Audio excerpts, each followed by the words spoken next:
Dari kemitraan tersebut ada risiko-risiko. Iya. Itulah yang KPPU bisa masuk.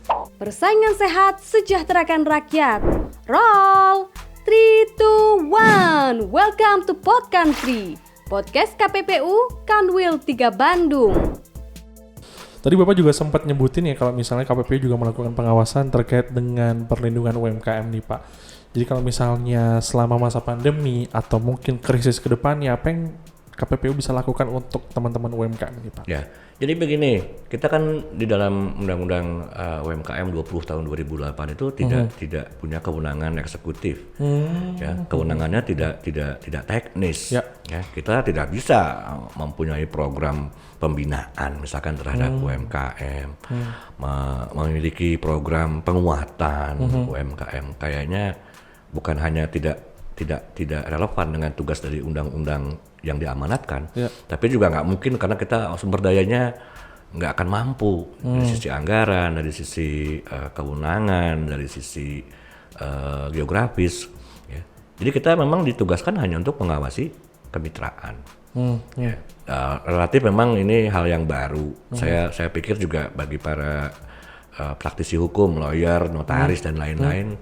Ya mereka juga mungkin masih harus melihat bahwa ada aturan Undang-Undang 20 2008 terkait kemitraan yang di dalamnya menugaskan KPPU sebagai pengawas. Ada beberapa prinsip-prinsip kemitraan yang sebetulnya bisa dijadikan pengayaan terhadap perjanjian-perjanjian yang terjadi antara usaha besar menengah dengan mereka yang UMKM. Betul. Yang kecil menengah, yang kecil bahkan mikro. Jadi kalau ditanya apa yang bisa kita lakukan, ya betul kita akan mengawasi dan terus mendorong pihak-pihak yang terkait masalah teknis kemitraan ini, khususnya Kemenkop UKM di tingkat pusat, Disperindak atau Diskop UKM di pemerintah daerah, bahkan mungkin lembaga-lembaga tinggi negara lainnya. Karena kalau nggak salah bicara UKM ini, penelitian Bappenas saya pernah ikut dulu ada 128 kurang lebih peraturan pusat dan daerah yang terkait dengan pengembangan UKM. Tapi kalau dilihat hasil kinerja UKM-nya, kecuali di zaman Krismon ya tahun 98, kayaknya so-so aja gitu, tidak signifikan. Jadi ini memang kami bicara di sisi hilir tentang masalah penegakan, bagaimana sebisa mungkin, sebaik mungkin memberikan manfaat sebesar-besarnya pada UKM melalui perlindungan terkait mekanisme kemitraan mereka. Ya. Karena dipastikan juga ya ke depan ini kan tadi saya sudah bilang koordinasi. Tolong KPPU bisa bedakan antara koordinasi dengan pelanggaran, khususnya pelanggaran perjanjian. Saya pikir ini kemitraan kan juga bagian dari perjanjian dan koordinasi itu tidak bicara tadi yang disebutkan persaingan antara yang kecil-kecil sama yang besar, tidak.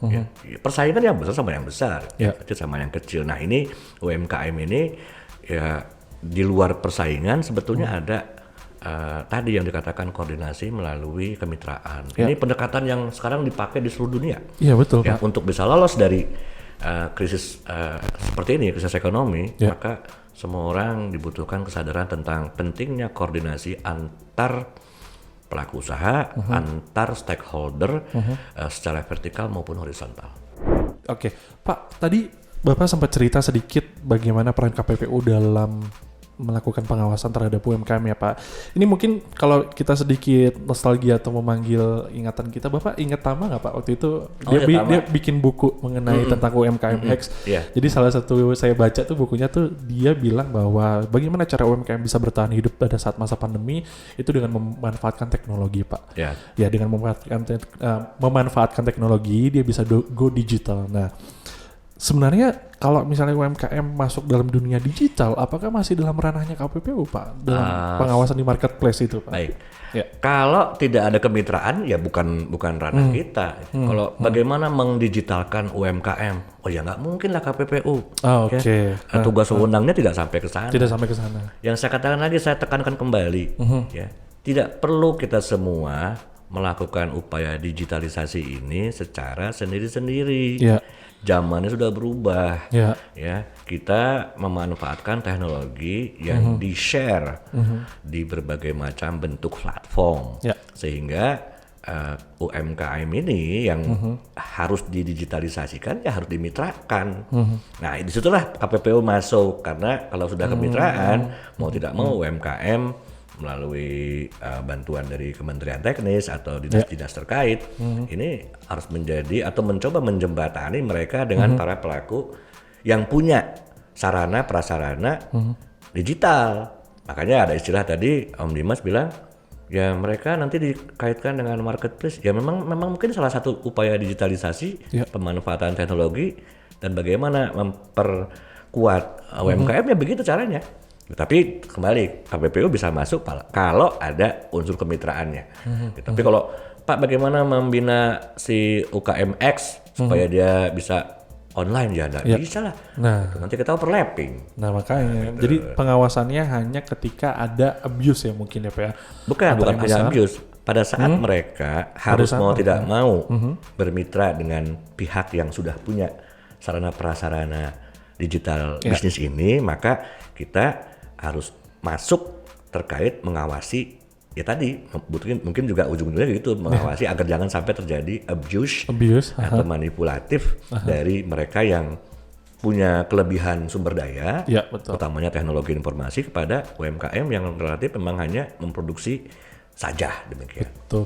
Nah itu dia guys, kalau misalnya ngerasa nih kalian punya usaha nih ya, terus ngerasa bahwa kok gue seperti tidak diperlakukan adil mungkin ya dengan marketplace terkait, mungkin bisa langsung itu langsung ke KPPU, lapor saja. Jadi jangan bicara, ini saya ke UMKM, saya kok nggak bisa jualan ya, gimana caranya saya online? Ya itu sih bukan urusan kita gitu. Kan semua zaman udah online ya dengan HP yang kita punya, betul. Dengan gadget, rumah, iPad. Nah justru supaya efektif, efisien, tidak keluar dana biaya sendiri, ya memanfaatkan marketplace yang ada. Iya, betul. Nah itu yang kita sebut sebagai kemitraan. Iya. Dari kemitraan tersebut ada risiko-risiko. Iya. Itulah yang KPPU bisa masuk. Nah itu udah jelas ya sekarang ya. Jadi kalau misalnya kalian ngerasa usaha kalian, kok gue pembayarannya lama nih, nah bisa tuh. Oh iya. Bisa tuh ya kan. Bisa. Misalnya kalian masuk ke satu marketplace atau ke retail, kok pembayaran gue lama nih nggak datang-datang, nah itu bisa langsung aja. Harusnya sebulan kok, ini udah 2 bulan nggak. Iya. Kok nggak cair-cair gitu kan. Iya, akhirnya duitnya bisa muter lagi kan Pak. Betul. Itu dia. Nah kalau misalnya kita udah bicarain soal pelaku usaha yang kecil-kecil ini Pak, gimana kalau misalnya sekarang kita bicara pelaku usaha yang besar-besar? Ya terutama tadi Bapak bilang harus satu ring yang sama, satu playing field ya bilang ya. Nah gimana sih Pak peran KPPU atau sudut pandang KPPU terhadap BUMN Pak? Ya BUMN itu kan secara filosofis ya diperlukan oleh atau dibentuk oleh negara terkait adanya unsur public goods atau public service obligation di dalam peran negara dalam pemenuhan kebutuhan masyarakatnya, rakyatnya. Ya. Jadi kalau nggak ada unsur publiknya ya nggak perlu pada BUMN. Tapi kita akui bahwa BUMN itu juga punya tugas lain selain pemenuhan kebutuhan barang dan jasa publik, yaitu tugas profit motif. Kenapa profit motif? Karena tidak ada lagi BUMN sebetulnya ya yang tugasnya memenuhi kebutuhan masyarakat di barang yang murni publik. Kita di Indonesia mungkin cuma 2 kali yang masih bisa kita sebut betul-betul heavy pada public karakteristik ya, seperti misalkan PLN, listrik dengan BBM ya. Nah tapi itu kan juga sekarang kita mulai membuka pintu juga kepada pelaku swasta. Artinya hampir pasti ya ke depan ya tidak ada yang barang publik murni ya seperti yang saya ajarkan di kelas tuh Om Dimas. Jadi pada faktanya kita bicara masalah semi public good. Sehingga ada BUMN atau BUMD ya. Nah, BUMN ini kalau kita kembalikan pada tugasnya tadi jangan lupa bahwa selain memenuhi juga harus profit motif. Jadi kalau nggak untung dengan dalih kami nggak untung karena ini barang publik. Lah kan sudah saya sebutkan tidak murni publik. Gitu ya. Kalau BUMN dibentuk ya harus untung. Iya betul. Gitu. Kecuali kalau barangnya barang publik murni. Kalau barangnya tidak barang publik murni, tentunya selain subsidi yang mereka harus jadikan dasar terhadap kegiatan mereka juga harus mencari keuntungan. Tentunya dalam koridor yang harus bijak gitu ya. Karena juga kalau profit maksimum murni itu kan jadi binatang ekonomi ya. Untuk apa BUMN? Dan BUMN juga adalah pelaku usaha.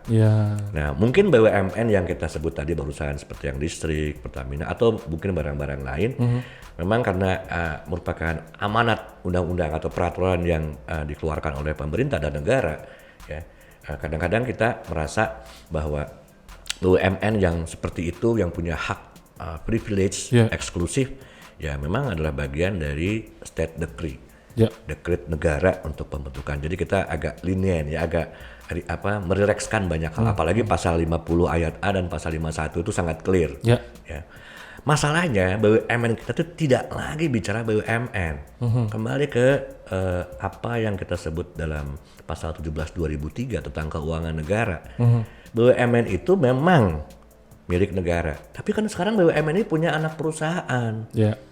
Namanya anak usaha BUMN yang secara kacamata Undang-Undang 17 2003 itu bukan BUMN. Betul. Gitu ya. Hanya ada kepemilikan modal dari BUMN induknya.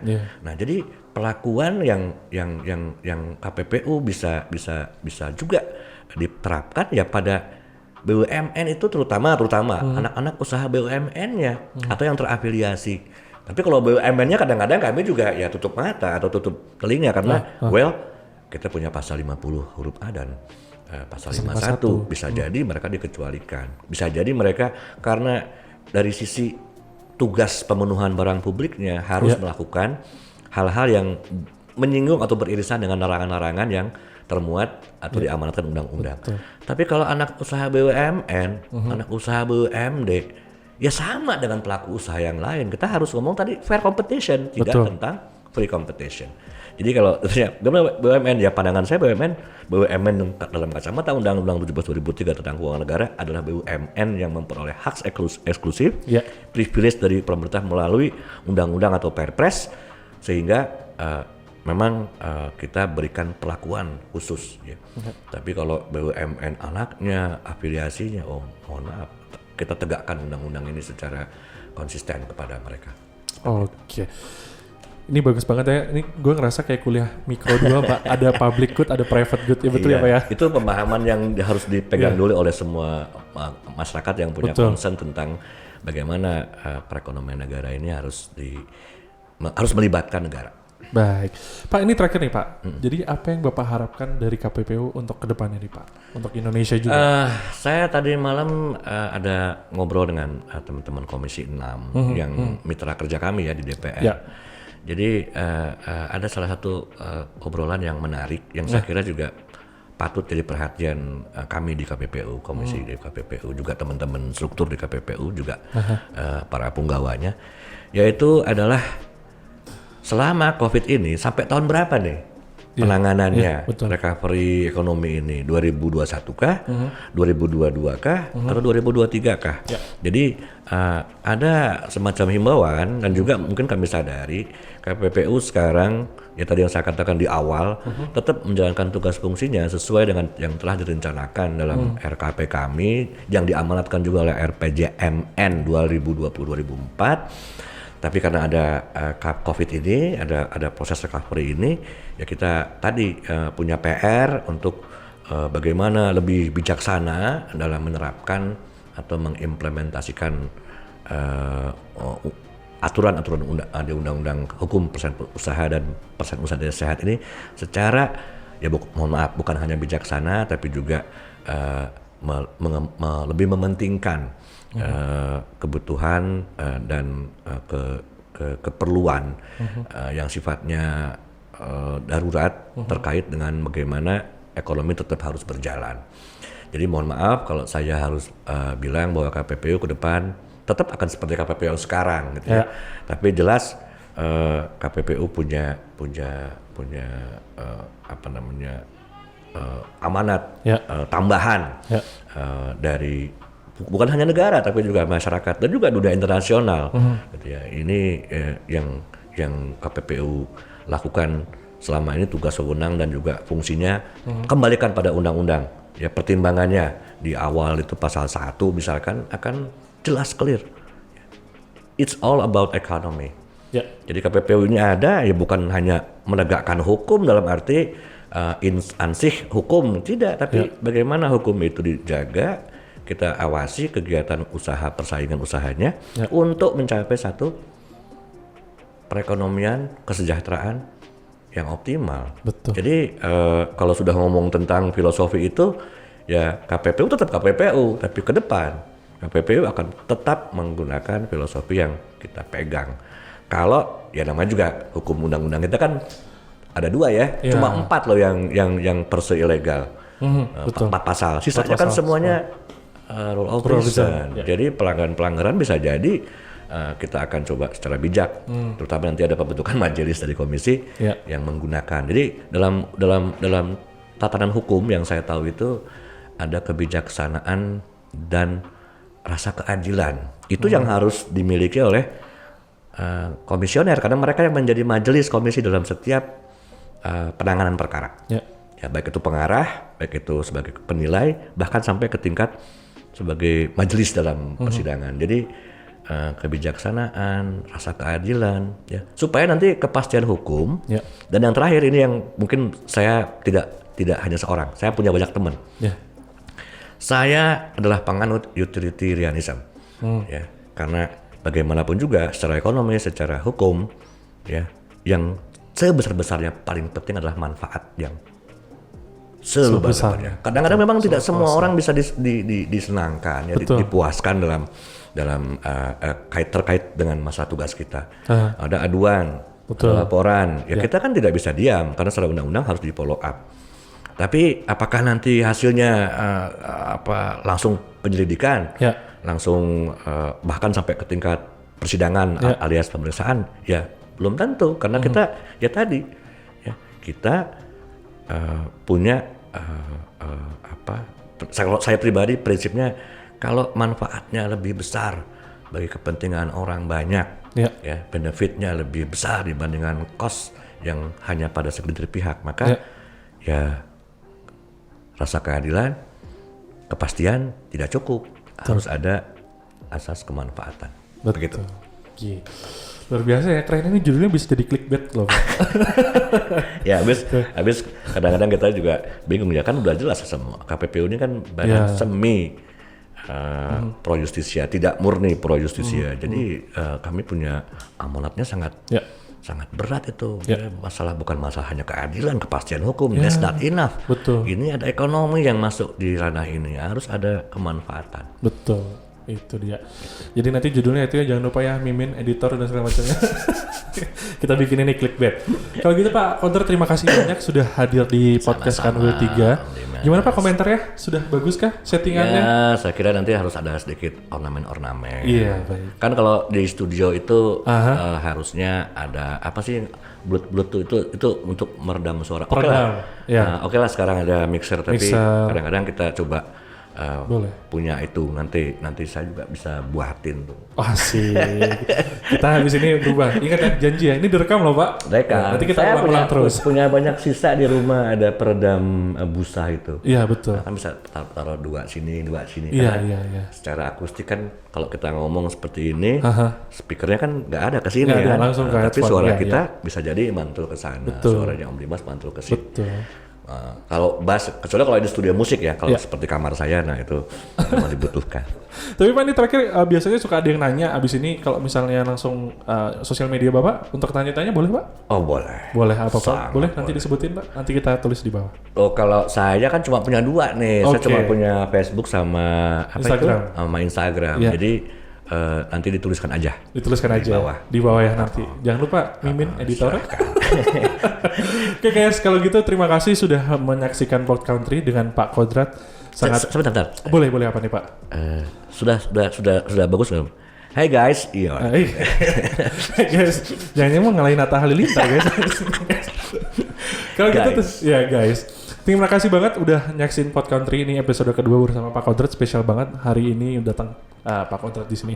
Terima kasih Pak, semoga sehat selalu, semoga di masa pandemi semoga semuanya sehat ya Pak ya. Mudah-mudahan semuanya. kita terlindung ya Pak ya. Amin. Amin.